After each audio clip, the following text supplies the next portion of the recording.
반갑습니다. 오늘은 저희가 마음 수업 가지고 계속 이제 올해 와서 공부를 하고 있는데 좌산상사님 마음 수업 책 혹시 보셨나요? 아직 안 보셨나요? 한번 보시면은 참 좋아요. 그 마음 수업이라는 책자가 저희 교당에 여분이 있을런지 모르겠는데 하여튼 거기 책 내용이 참 좋습니다.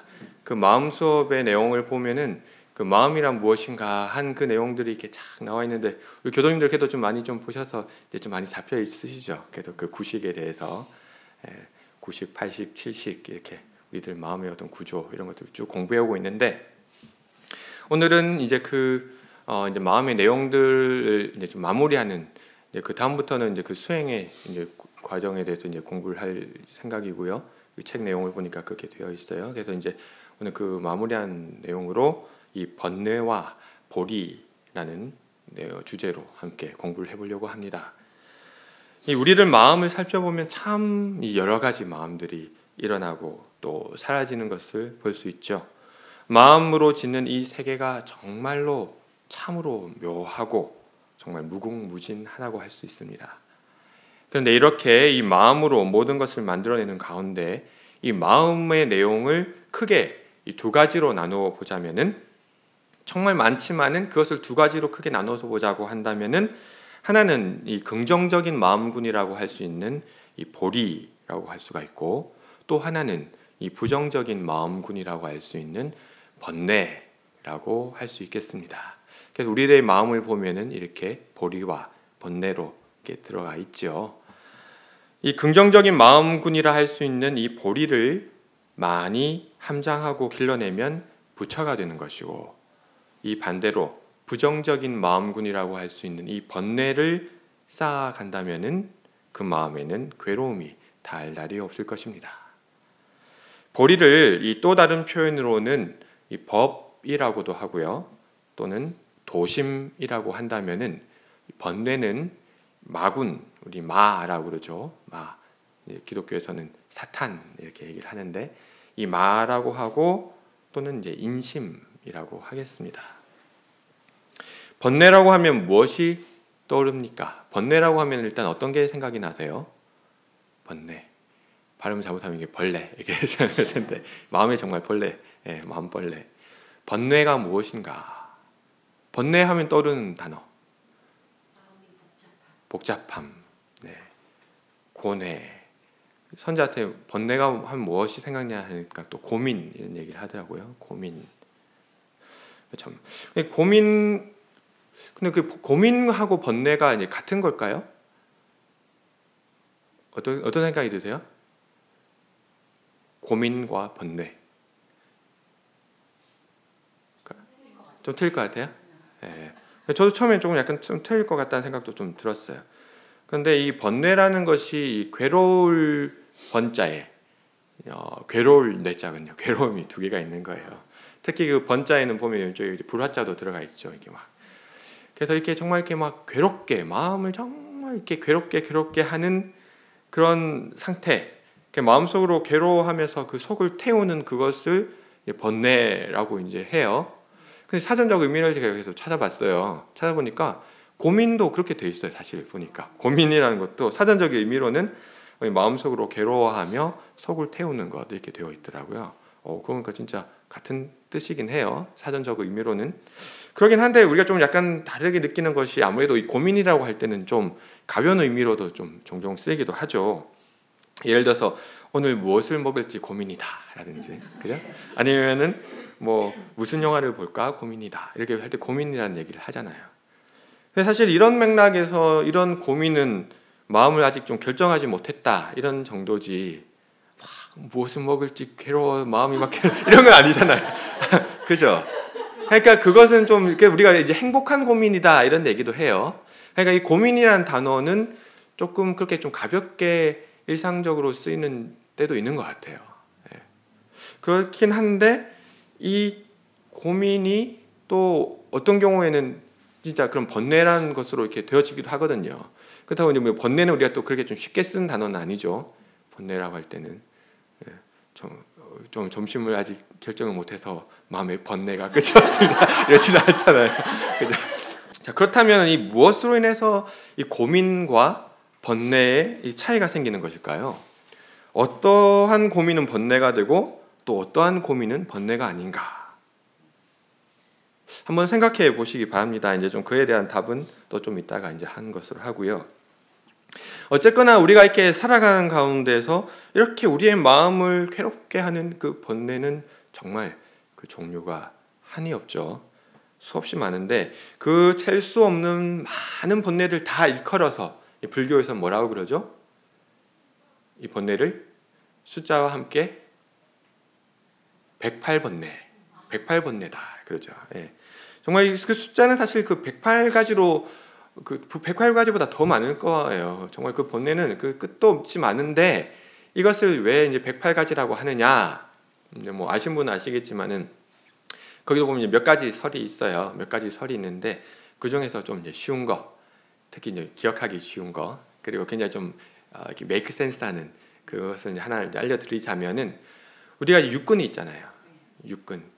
그래서 안이비설신의 이게 육근이 있어요. 이 6가지 육근이 경계를 대할 때 어떤 것이 생기죠? 좋아하는 마음이 있어요. 그죠? 좋아하는 것.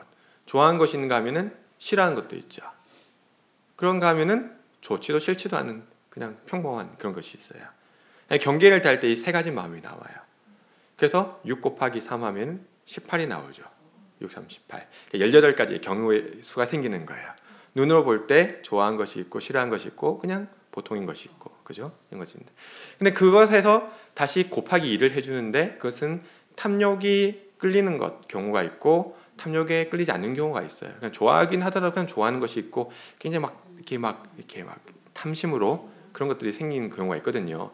그런 어떤 그런 굉장히 스트롱한 어떤 desire, 어떤 욕구가 관계하느냐 하지 않느냐에 따라서 또 2가지 경우가 있기 때문에 곱하기 2를 해줍니다. 그럼 18 곱하기 2는 36이 되죠. 예. 근데 거기에 이것에 이제 그렇게 하면은 이제 모든 이제 지금의 어떤 모든 경계에서 오는 그런 번뇌를 이제 얘기할 수가 있는데 지금만 있는 것이 아니라 우리 과거의 것들도 생각하잖아요. 또 오지 않은 미래의 것들도 생각하잖아요. 3세를 곱해 주니까 36 곱하기 3은 108이 됩니다. 그래서 이제 108번뇌라고 합니다. 그 언더스탠드가 되네. 예. 이거 말고도 이제 다른 설이 하나 더 있는데 그거는 좀 복잡합니다. 조금 복잡하고 그 기억하기가 좀 어렵기 때문에 이 정도만 아셔도 굉장히 굉장히 그 어디 가서 이야기하셔도 크게 틀리진 않습니다. 그래서 이 108번뇌다 하는 것을 이러한 의미에서 우리가 육근으로 다 볼 때 이런 생각이라는 그 여러 가지 이 번뇌들을 다 이렇게 캐테고라이즈 할 수가 있는 거죠. 그 안에 이제 들어가는 것들. 그래서 이 108번뇌를 없앤다는 뜻으로 108염주도 있잖아요. 이렇게 그 염주를 돌리면서 이 모든 번뇌를 다 없애기를 소원합니다. 이렇게 마음을 챙기기도 합니다. 그래서 이렇게 수많은 번뇌에서 이제 자유로우신 분들을 아까도 말씀드렸지만 이제 부처님이다 하는 것이고, 그렇지 못하고 이 번뇌들에 얽매여 가지고 또 많은 중중무진의 그런 괴로움을 장만하는 사람들을 일러서 중생이다 합니다. 그러니까 저희도 살아보면 이 모습 살아가는 모습을 보면 때로는 중생의 모습, 때로는 이 부처의 모습으로 살아가는데, 이 중생의 모습을 또 얘기하는 데 있어서 또 이제 구류 중생이다 이런 얘기를 해요. 중생이 참 또 중생도 그 레벨이 천차만별이거든요. 천차만별인데 그 많은 중생들을 또 이제 종합해서 크게 대별해 보자면 9가지의 무리가 있다. 이 금강경에도 나오는 내용입니다. 금강경에도 나오는데 이 구류 중생이 무엇이냐? 자, 또 쉽게 설명을 해드릴게요. 우리 이미 아시는 이제 테란스파의 사중생이 있습니다, 그죠? 그러니까 이제 5개만 기억하시면 돼요. 테란스파. 이 테란스파는 생태적으로 이제 구분을 하는 거죠. 그래서 태생으로 난 것이 있고, 난생, 알로 태어난 것이 있고, 화생, 어떤 그 나비나 이런 것처럼 몸이 이렇게 바뀌는 것, 그죠? 그런 이제 변이를 일으키는 그런 것들이 있고, 또는 습생, 이렇게 그냥 축축한 곳에서 보면 막 생기잖아요. 물론 그것도 이제 뭐 과학적으로 따지자면 뭐 알에서 나온다 할 수도 있겠습니다만, 그런 것들을 다 통틀어서 눈에 보이지 않지만은 묘하게 습기만 있으면 나온 그런 것들이 있어요. 그래서 습생이라고 합니다. 이 네 가지의 이 부류의 이 사중생은 이런 생태학적으로 나누는 것이고 어떤 생존 본능에 이끌려서 살아가는 중생이다. 그냥 사람으로 살아나서도 그냥 그 본능적으로 그냥 끌려서 살아가는 사람은 이 사중생 중에 하나, 태생으로 그냥 살아가는 것이다 볼 수가 있겠습니다. 그럼 이 5가지 중생은 무엇이냐? 상념 중생이라고 그래요. 생각으로 지어지는 중생이에요. 사람으로 이제 태어났어도 이 5가지로 또 나눠질 수가 있어요. 그것이 뭐냐? 유색, 무색, 유상, 무상, 그리고 비유상, 비무상이 있습니다. 이 5가지 중생이 있어요. 유색이라는 것은 무엇이냐면은 색이라는 것이 뭐죠? 폼. 색이라는 것은 폼을 얘기하는 거거든요. 눈으로 볼 수 있는 것이 있잖아요. 눈으로 볼 수 있는 이 세계, 이 술류자의 색자를 써서 이 눈으로 보는 이 세계가 있다. 그러니까 현상 세계에 집착하면서 살아가는 중생을 유색 중생이라고 그럽니다. 그럼 무색 중생은 뭐겠어요? 그 반대겠죠. 현상 세계가 아닌, 현상 세계는 무시하고 이상 세계만 또 추구하는 그런 중생이에요. 너무 그러다 보면 또 현실감이 떨어지고 현실적인 문제들 해결할 수가 없습니다. 또 현실적인 거에만 집착하게 되면은 또 한 치 앞도 못 바라보고 마음의 괴로움만 끓이면서 살아가죠. 그것이 유색 중생과 무색 중생입니다. 그리고 유상 중생과 이제 무상 중생은 무엇이냐? 생각 상자인데 생각이 있다는 거예요. 그러니까 어떤 법에 대한 가르침, 어떤 생각으로 지어내는 어떤 그런 조금 고차원적인 그런 이제 가르침들이 있다. 그것을 가르쳐야 된다 하고 생각하는 것이 이제 유상 중생이에요. 이것은 불교에서 어떤 교종 중심에서 이렇게 가르치고 문자 이런 것들, 법으로 나온 이런 것들 좀 중시하는 입장입니다. 그런가 하면은 또 불교를 보면은 이제 불립문자, 직지인심, 문자에 있지 않고 마음을 직접 관한 것에 있다. 선종에 있죠, 선종. 그래서 문자 이런 것들 싹 무시하는 또 그런 중생들이 있습니다. 무상 중생이라고 그럽니다. 그런가 하면은 이 비유상, 비무상, 유상도 집착할 것이 아니고 무상도 집착할 것이 아닌데 이것도 완전히 깨닫지는 못한 어정쩡한 단계. 그러니까 이거면 이거다, 이거면 저다 해야지 좀 어느 정도 또 때에 따라서는 뭔가 공부에 진척이 있어지는데 그냥 이것도 아니고 저것도 아니고 좀 약간 그죠? 호의불신하는 그런 단계. 그러니까 그것을 어떤 또 하나의 또 법박에 매인 상태가 이 비유상, 비무상. 이렇게 해서 4가지 생태 중심의 사중생과 상념 중생의 5중생을 합해서 이제 구류 중생이라고 그래요. 모든 중생이 여기 들어있죠. 그래서 이 금강경에도 보면 그런 말씀이 나옵니다. 이 모든 중생들, 태, 란, 습, 화, 유색, 무색, 유상, 무상, 비유상, 비무상 이 모든 중생을 다 내가 제도에서 열반에 들게 하리라. 이제 부처님들이 그런 이제 서원을 세우시는 거죠. 중생이 참 많아요. 중생이. 때로 보면은 또 제가 보면 저를 봐도 어떤 때는 유상 중생인 것 같기도 하고 어떤 때는 무상 중생인 것 같기도 하고 왔다 갔다 합니다. 그래서 이렇게 9가지 중생들도 또 크게 나누어 볼 수가 있고 이렇게 많은 중생들이 있고 그 많은 중생들이 또 수많은 이 번뇌를 끌려안는데 근데 이 번뇌는 정말 수도 없이 많은 번뇌고 수도 없이 많은 중생들이지만 한 가지 이것이 어디서 일어납니까? 이 번뇌가 어디서 일어나죠?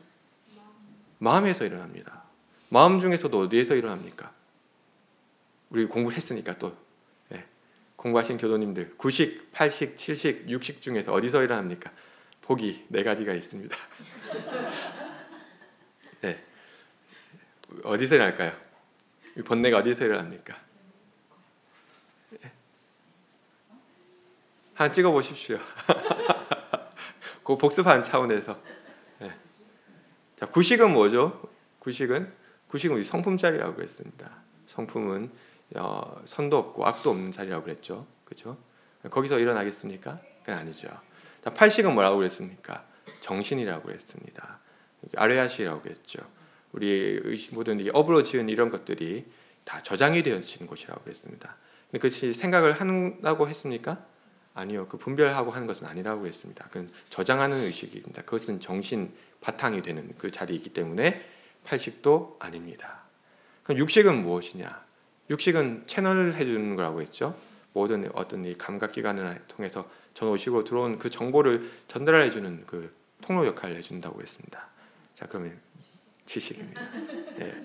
칠식 말나식이라고 하죠. 그 분별식, 분별하는 그 마음, 분별하는 그 마음, 나다 하는 그 나의 주인공이라고 하고 내가 나다 생각하는 그것이 바로 그 칠식이에요. 예. 물론 그것을 더 나아가서 이제 80과 90까지도 이제 봐야 되지만은 우리가 보통 사람들이 살아가면서 나다, 내 명예를 지켜야 된다 하고 뭔가 이렇게 생각하고 있는 그것은 바로 칠식입니다. 거기서 이 분별하는 것이 일어나요. 거기서 이 번뇌가 일어납니다. 갖가지 정말 살 수 없는 수많은 번뇌가 다 이 칠식에서 일어납니다. 그런데 우리가 그 공부를 할 때 이 칠식은 또 꼭 필요하다고 그랬잖아요. 깨달음을 얻는데 꼭 필요하다고 그랬습니다. 그죠? 이 칠식이라는 것이 각혼, 깨달음을 얻게 해주는 그 에너지, 각혼의 에너지로 인해서 이것이 정신에서 나오게 된다고 그랬는데, 동물도 있다고 그랬잖아요. 동물도 있지만 그것이 굉장히 레벨이 낮다고 그랬죠. 근데 인간은 이 각혼의 에너지가 굉장히 크다고 했습니다. 이 정신작용이라는 것이 비교할 수가 없을 정도로 커요. 그래서 생각하고 분별하고 하는 그 작용의 그 에너지가 엄청납니다. 그렇기 때문에 이것이 있기 때문에 깨달음을 얻을 수가 있다는 거예요. 아까 우리 정님이 굉장히 중요한 얘기를 해주셨어요. 그 에너지. 마음속에서 일어나는 어떤 때로는 이런 분노로 일어나기도 하고 원망으로도 일어나고 하는 이 갖가지 분별작용하는 그 에너지가 있기 때문에 깨달음도 나오는 거예요. 그런데 이것이 처음 시작 나올 때 어느 한 곳에 끌려서 나오면 번뇌가 되고, 끌리지 않고 제대로 나오면 이것이 보리가 나오는 거예요. 같은 칠식에서 나오는데. 그래서 이 번뇌와 이 보리가 모두 한 가지 이 깨달음의 기운으로 인한 그 마음작용의 결과로 나오게 되는데, 이것을 어떻게 알아차리고 그 에너지의 방향을 돌리느냐 하는 것에 따라서 이 천지와 같은 큰 차이가 나타나게 되는 것입니다. 자, 그래서 이제 앞서 드렸던 그 질문으로 다시 한번 돌아가 보겠습니다. 아까 그런 말씀드렸던 행복한 고민이라고 할 수 있는 그런 것들이 있다고 했죠. 그런데 이 무엇을 먹을까, 무슨 영화를 볼까 하는 이런 그런 고민들이 번뇌가 될 수도 있어요. 무엇을 먹을까, 무엇을 볼까 하는 그 고민이 번뇌가 될 수도 있습니다. 어떤 경우에 번뇌가 되겠습니까? 예를 들어서 어릴 적부터 이렇게 알고 지냈던 친구랑 그냥 오늘 뭐 먹을까? 무슨 영화 보러 갈까? 그건 그냥 고민이죠. 그건 뭐 별로 그렇게 중요한 번뇌는 아닙니다. 그런데 이제 오늘 굉장히 중요한 바이어를 만나게 돼 있어요. 그 바이어와의 계약을 잘 성사시키는 것이 제 회사에서의 어떤 진급이나 아니면은 회사의 운명이 달려 있는 문제예요. 그 바이어를 만나서 그 바이어랑 무엇을 먹을까? 그 문제는 어떻게 됩니까? 예? 그럼 달라지죠. 그럼 이것이 이제 스트레스가 됩니다. 번뇌가 됩니다. 안 그렇습니까? 그렇죠? 같은 질문인데 무게가 굉장히 달라졌습니다. 무엇 때문에 그렇습니까? 무엇이 번뇌와 고민을 구분짓습니까?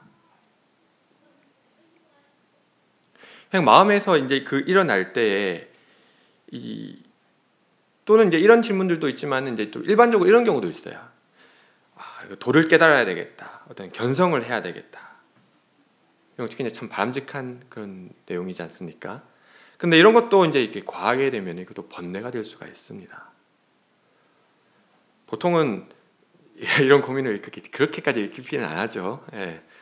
그런데 이것을 깊이 하게 되면 어떤 극단적인 고행에 빠지게 된다든지, 그래서 이제 어떤 도를 그르칠 수 있는 그런 상태도 되기 때문에 스승님들께서는 이것을 이제 경계하도록 하신 것이죠. 그렇다면 이렇게 간절한 그런 서원일념이 어떻게 해서 번뇌가 되기도 하는 것인가? 그러니까 우리가 생각할 때 그런 아까도 말씀드렸던 그런 좀 행복한 고민이라고 할 수 있는 것들, 또는 이런 어떤 고귀한 서원이라고 할 수 있는 것들, 무엇이 되었든 간에 이것에 어떤 무게가 더해져 가지고 이것이 어느 한쪽으로 이제 집착하게 되는 순간부터 그 고민은 어떤 단순한 고민이나 어떤 행복한 고민, 아니면 어떤 소원 이런 것이 아니라 이제 번뇌가 되는 거예요. 그것이 집착이 되는 순간에. 사실 이 순수한 그 고민 그 자체는 어떤 이 지혜를 얻기 위한 의심 또는 이 화두와 다르지 않습니다. 이 문제를 어떻게 해결하는 것이 좋은가? 이것이 무엇인가? 지금 이 얘기를 듣고 있는 이것이 무엇인가? 또는 이 일을 어찌할 것인가? 대종사님은 고민하셨잖아요. 이 일을 어찌할꼬? 하는 그것이 이제 제대로 된 방향으로 깊게 거기에 이제 매달리게 되면은 이것이 의도가 되고 화두가 되는 것이에요. 이것이 지혜가 됩니다. 그런데 그것이 그렇게 되지 않고 한쪽에 집착해서 나오게 되면은 그것은 번뇌로 나오게 됩니다. 그래서 이 번뇌로 나오게 될 때는 마음이 어떻게 되느냐? 요란하고 어리석고 그러게 나옵니다. 마음이 불안해져요. 그러니까 이게 요란한다는 것이 이렇게 안정적이지 못하고, 그리고 이게 이치에 닿지 않는 생각들을 하게 되고, 그리고 이제 또 마음의 어떤 두려움, 공포 이런 것들이 자리하게 됩니다. 그러니까 그것이 이게 어떤 고민을 할 때 마음에 그렇게 되어지면 이제 그게 번뇌인 거예요. 그러니까 나를 괴롭게 하면서 그건 번뇌인 것이고, 그러지 않으면은 이것은 의도가 되고 화두가 되는 것이죠. 근데 보통은 일을 어찌할꼬, 빨리 내 돌을 깨야 될 텐데 왜 돌을 못 깰까? 이래가지고 막 정말 막 이렇게 목숨 걸고 하진 않잖아요. 예. 근데 목숨 걸고도 이제 하는 사람들도 있거든요. 예. 그럴 때는 이제 그게 번뇌가 됩니다. 이것이. 예. 그러니까 이것이요, 사실은 내가 뭔가에 대한 어떤 그런 번뇌가 일어난다고 하는 것은, 바꿔 얘기하자면 그거에 대한 어떤 굉장히 간절함이 있는 거예요. 그래서 얻고자 하는 간절함이 있어요. 내가 어떤 사랑하는 사람에 대한 어떤 번뇌가 있다. 그럼 그 사랑하는 사람을 내가 갖고자 하는 그 마음이 있는 거예요. 그러니까 그것이 이치에 닿는 일이든 아니든 이것이 예의 염치에 맞는 일이든 아니든 이런 생각을 하지 않고 그냥 저걸 어떻게든 내 것으로 만들까 하는 생각을 하게 되는 거예요. 그럼 번뇌가 되는 거죠, 이것이. 그죠? 그러니까 그런 마음이 일어날 때 한번 멈춰야 돼요. 멈춰서 잠시 멈추고 이 온전한 마음으로 그 번뇌를 가만히 바라보게 되면은 그 번뇌를 일으키는 원인을 바라보게 됩니다. 내가 가질 수 없고 가지려 해서는 안 되는 것에 대한 어떤 부질없는 집착 때문인지, 또는 나에게 꼭 필요한 것이고 너무나 원하는 것인데 그것을 얻지 못하게 될 것에 대한 어떤 불안한 마음 때문인지, 무엇이 나에게 도움이 되는지도 모르겠고 또 어떻게 해야 될지 모르는 어떤 그런 막막한 그런 어리석음 때문인지, 그렇게 이 내 마음을 괴롭게 하는 그런 번뇌의 원인을 잘 바라보고 객관화시켜서 부정적이고 괴롭게 만드는 그런 원인에 집중하기보다 근본적으로 그 문제를 어떻게 해결할 것인가 하는 데에만 집중을 하게 되면 그 일은 해결됩니다. 근데 보통은 해결 안 되는 이유는 부정적인 것에 집중을 해요. 이걸 하면 안 될 텐데. 그럼 어떻게 하지? 그럼 너무 괴롭다. 이거 꼭 가져야 되는데 이거 안 돼서 어떻게 하지? 못 가질 것 같은데. 그러니까 또 그게 되는 거예요. 사실은 그걸 가질 것인지 안 가질 것인지 그것이 아니에요. 정말 필요한 것인지 아닌지. 정말 필요한 것이라면은 어떻게 그걸 해결할 것인지. 거기만 집중을 하면은 문제는 풀립니다. 그런데 우리가 학과 공부를 할 때도 보통은 수학 문제나 이런 것 어려운 문제를 이렇게 풀 때 좀 이제 학교에서도 좀 성적이 좀 안 좋은 애들은 보면은 문제를 풀기도 전에 벌써 겁부터 먹습니다. 부담이 있어요, 마음에. 그런 마음으로 문제를 딱 대하게 되면은 절대 못 풉니다. 이미 마음속에 이 문제를 어떻게 풀어야 될 것인가 하는 것이 있는 것이 아니라 부정적인 것만 다 가득 차 있어요. 이거 하기 싫은데 이거 내가 해야 돼. 나 이거 못할 것 같은데. 이거 내가 왜 해야 돼. 이 생각만 집중하고 있는 거예요, 거기에. 번뇌가 번뇌를 더 가져오게 되는 것이죠. 근데 어떻게든 그 문제를 해결해내는 친구들은 거기에 집중하는 것이 아니라 그 문제에만 집중을 해요. 어떻게 풀까? 해보자. 어려운데? 어려워도 한번 해보자. 힘든데? 힘들어도 괜찮아. 또 한번 해보자. 그렇게 하면은 문제가 이렇게 풀려져요. 우리 속에 다 지혜가 있거든요. 그러니까 철없는 어린 시절에도 물론 이 고민거리는 참 많이 있습니다. 저 유진이만 해도 아마 고민거리가 많이 있을 거예요. 그죠? 고민거리가 참 많아요. 근데 이 나이가 들어감에 따라서 이 내 자신의 인생뿐만 아니라 또 내가 책임져야 될 것들이 많잖아요. 그렇게 되니까 내가 책임져야 될 어떤 소중한 사람과 또는 그런 일들이 많아짐에 따라서 이 깊은 고민거리와 번뇌는 더욱 많아질 수밖에 없습니다. 그러니까 번뇌가 있다는 것은 내가 그만한 어떤 책임도 많다는 의미일 수도 있고 또는 내가 어떤 그런 자비의 마음이 많아서 그럴 수도 있습니다. 그러니까 이 과거에는 재래불교에는 어떻게 했죠? 이 번뇌를 끊으려고 산으로 간 거예요. 인연을 다 끊어야 돼. 사랑하는 사람이 있는데 사랑하는 사람이 아프면 마음에 번뇌가 일어나. 사랑하는 사람이 있는데 사랑하는 사람이 제대로 공부를 못하거나 뭐 해야 될 일을 못하거나 좀 그렇게 되면은 마음에 걱정이 일어나고 화가 나. 그죠? 그 사랑하는 마음 때문에 내가 아끼는 그 마음 때문에 번뇌가 일어나요. 그 끊어버리면은 마음은 편해요. 다 끊어버리면 내 몸만 걱정하면 되거든요. 그러면 오히려 공부는 쉽습니다. 예. 저도 처음 출가했을 때는 산에 갈 것을 왜 교문을 했을까 이런 고민을 많이 했던 적도 있습니다. 너무 힘들더라고요. 이렇게 이 인간사 속에서 살아가면서 생활하면서 이 공부를 한다는 것이. 그런데 진짜 빠르게 가는 길은 이 길이 빠르게 가는 것 같긴 해요. 예.